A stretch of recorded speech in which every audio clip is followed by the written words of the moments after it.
palabra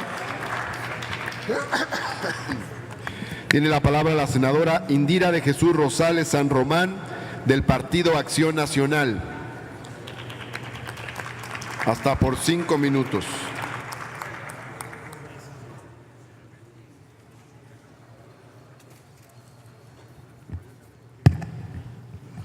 Muy buenas tardes, con el permiso de la presidencia. Adelante. Gracias.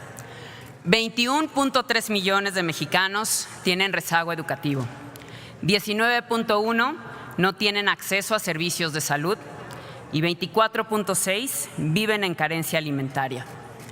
De acuerdo también al Consejo Nacional de Evaluación, de los 370 indicadores en materia social que fueron plasmados en el Plan Nacional de Desarrollo 2013-2018, solo 145 de ellos, es decir, el 39%, fueron medianamente completados.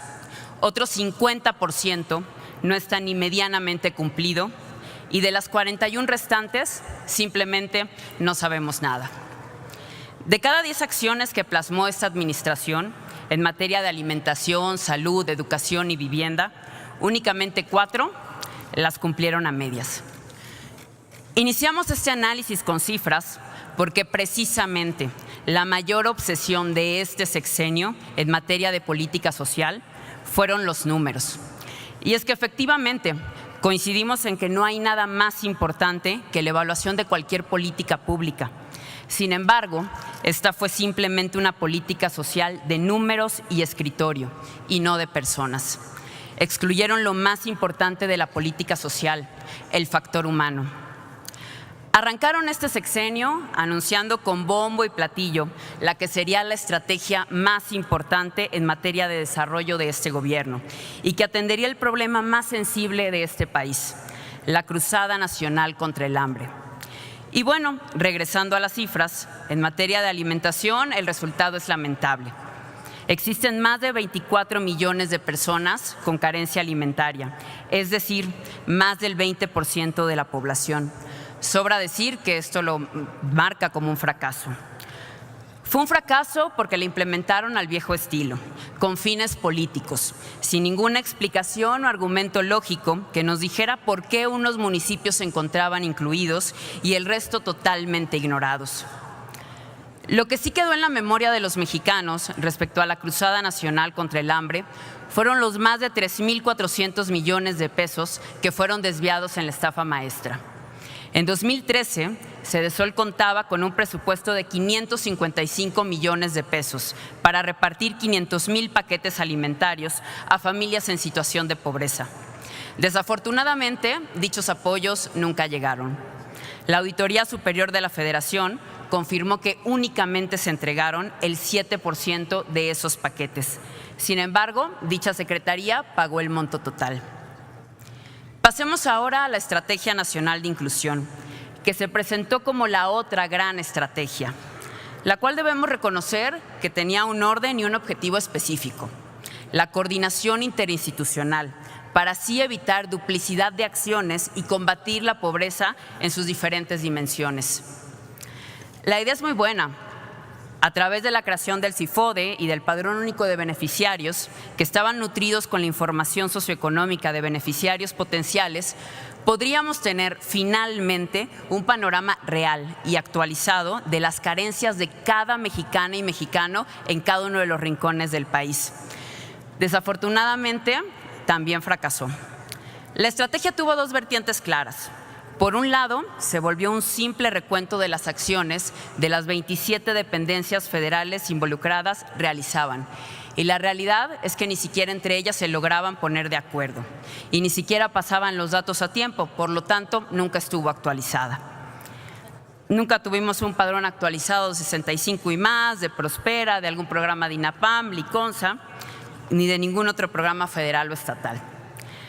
Redujeron la política social a este intercambio de información, sin comprometer ningún tipo de recurso ni generar acciones específicas para estas familias.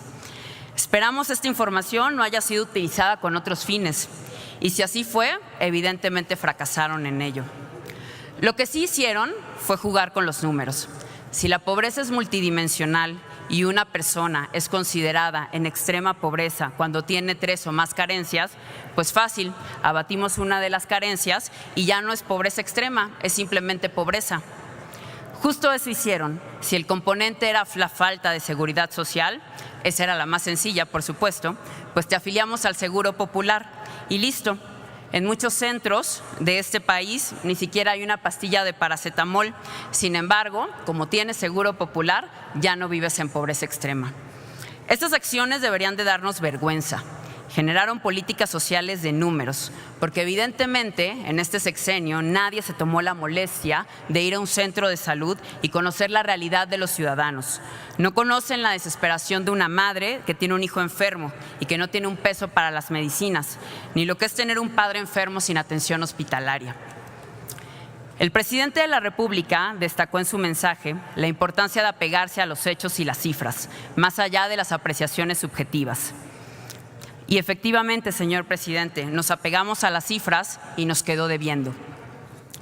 De 2012 a 2016, la pobreza, de acuerdo a datos de Coneval, se redujo 1.9 puntos porcentuales. Estos son los raquíticos logros de este sexenio, que además tuvieron un altísimo costo institucional. 2 grandes instituciones de intachable trayectoria en la generación de información sólida intentaron ser golpeadas.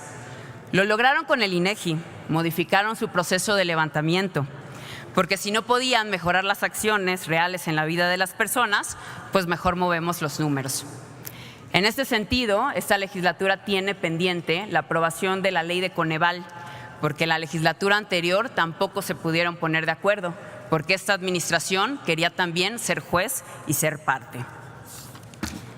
Y bueno, finalmente, por lo antes señalado, para el Partido Acción Nacional resulta muy lamentable que la política, que en el balance nos quede debiendo esta administración.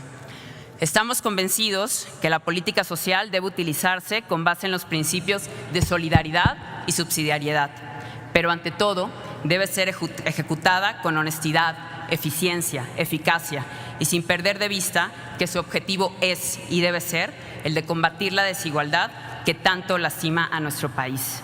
Debemos generar mecanismos para abatir la desigualdad en términos de la distribución del ingreso, el acceso a la alimentación, a la salud, a la educación, a la calidad y a la vivienda. Y que todas las personas tengan derecho a una vida digna, que las lleve a vivir plenamente y que sobre todo las lleve a vivir felices. A eso aspiramos y para eso trabajamos en el Partido Acción Nacional. Es cuanto.